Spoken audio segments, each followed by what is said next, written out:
Alright, hi you guys. This is Morales with chapter 36.1, Asian Path to Autonomy. So I'm going to try to speak quickly through some of this beginnings because this is my third take and I haven't got the last part. Main thing is the after World War I and Great Depression and how India, China, and Japan deal with these things. And the secondary thing that's in here is the idea of the creation of what's called nationalism, also what you might refer to as independence movements for these areas. So let's start with India. India is a possession of the Great Britain, and they are the main thing for Great Britain. Great Britain it lives by India, so they will not give it up.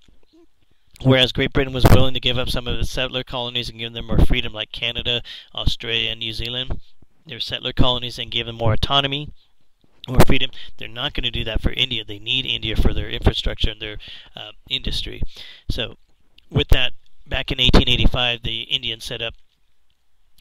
British set up for India the Indian National Congress, which represented kind of middle-class Indians who were administrators in the area to help to have a chance to speak and have some voice in the government and the running of India.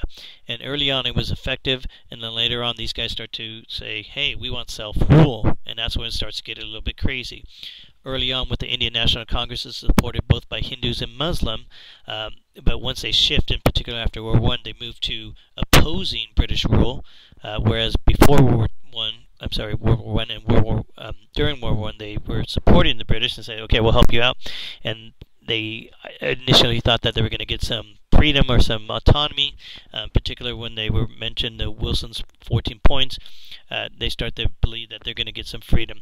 The British then encouraged the creation of a Muslim League because it's going to kind of cut down on the influence of the Indian National Congress, and by doing that, they're kind of driving a wedge through the Indian people. The Indian National Congress and both these movements are going to be influenced by Wilson, like I said, in the 14 points of self-determination, although the British are going to kindly disregard or ignore that part at this time. But they're also going to be influenced by the happenings in Russia under Lenin and the Bolsheviks and the Communist Revolution, in particular because of the fact that the Communists are very anti-imperialist. They think the areas should be run by self-determination. So everything centered around this guy named Gandhi.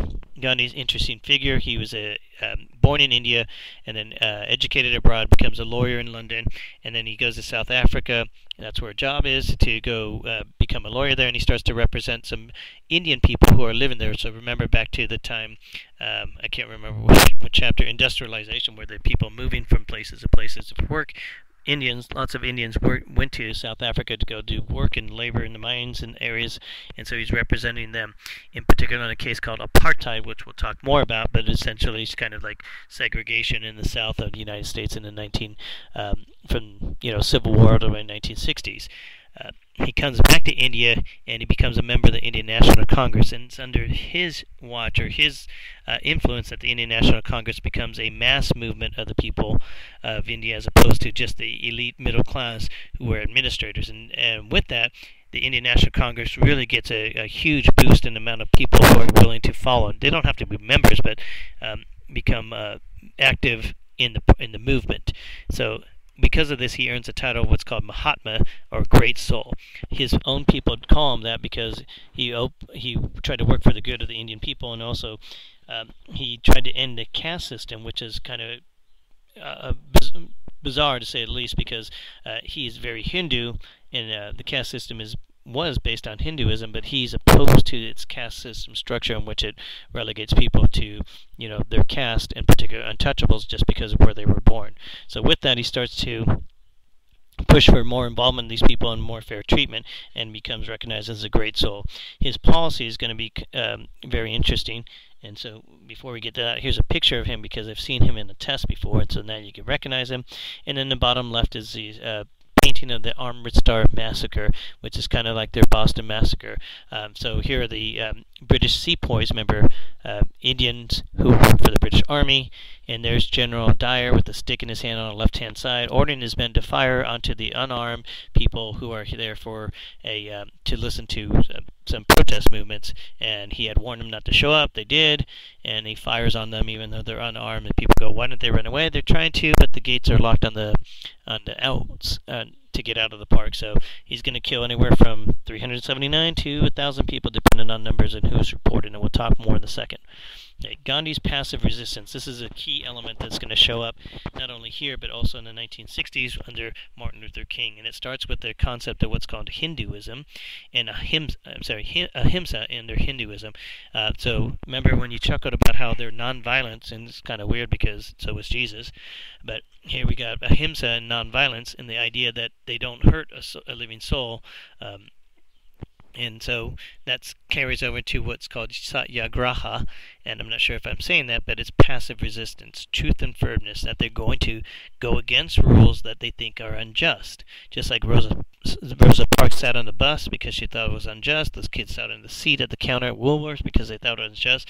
They're doing this in India, and this is where they picked it up from him.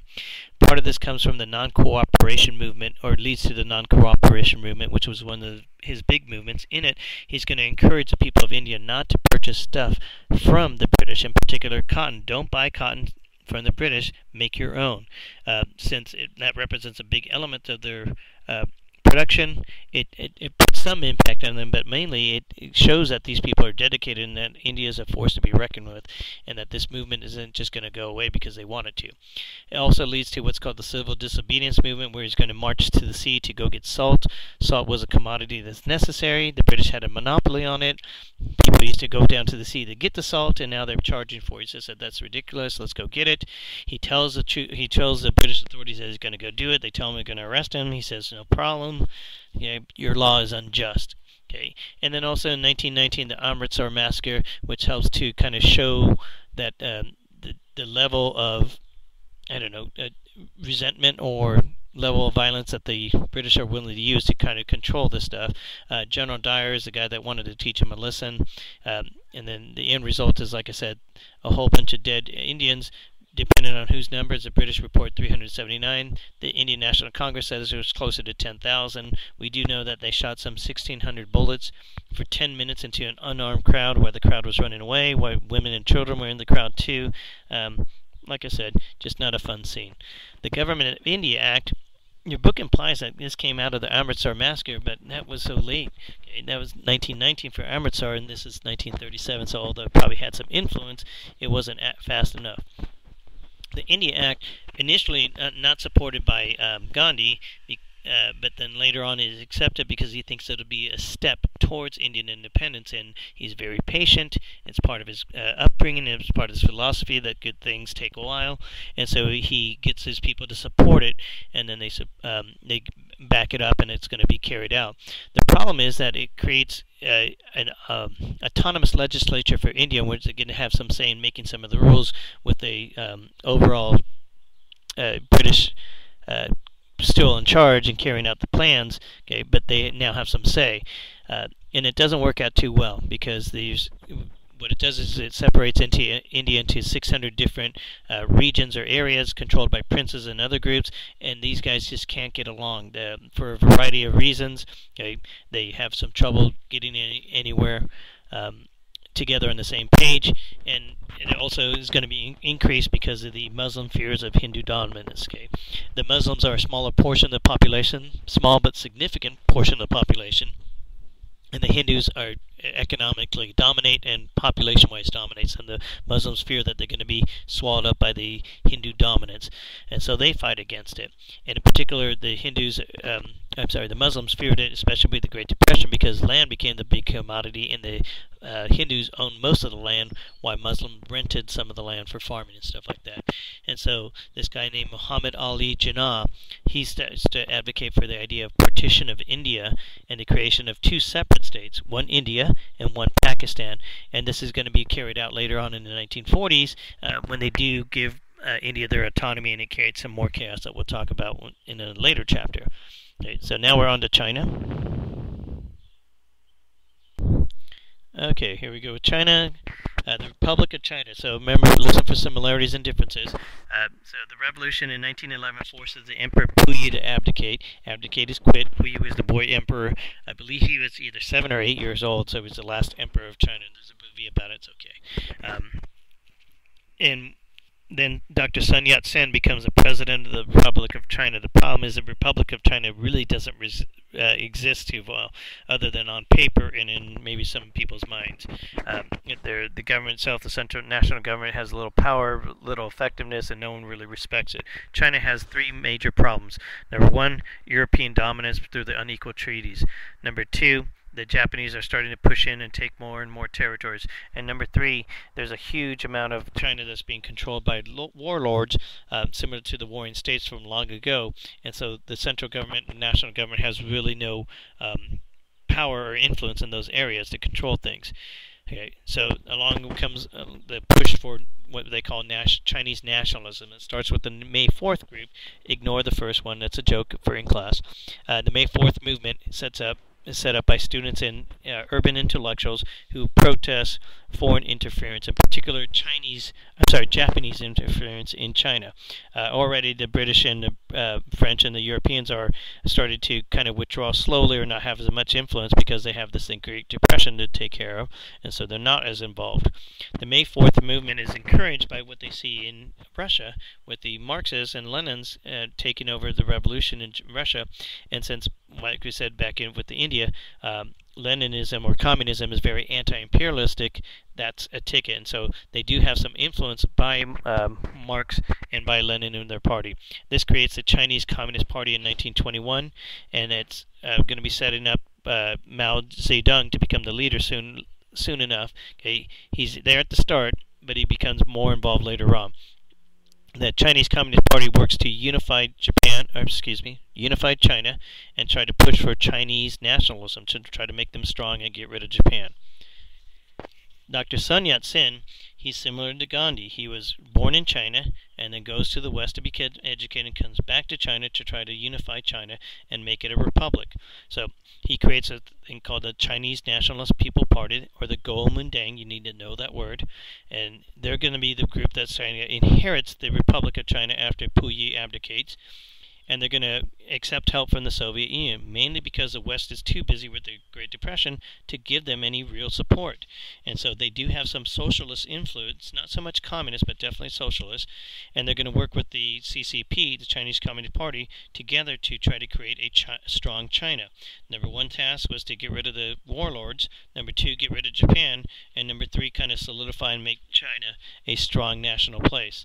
Well, Sun dies, and after him comes Chiang Kai-shek. Your book calls him Jiang Jieshi, which is probably correct, but I've always known him as Chiang Kai-shek.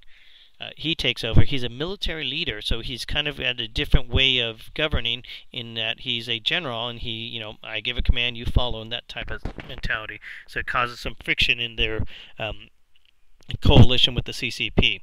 He launches a military expedition into northern China to unify China, basically attacking the warlords, and then in the middle of that he attacks the communist allies. So he surprise attacks them. It's a big surprise. The CCP was not ready. They thought they could trust him.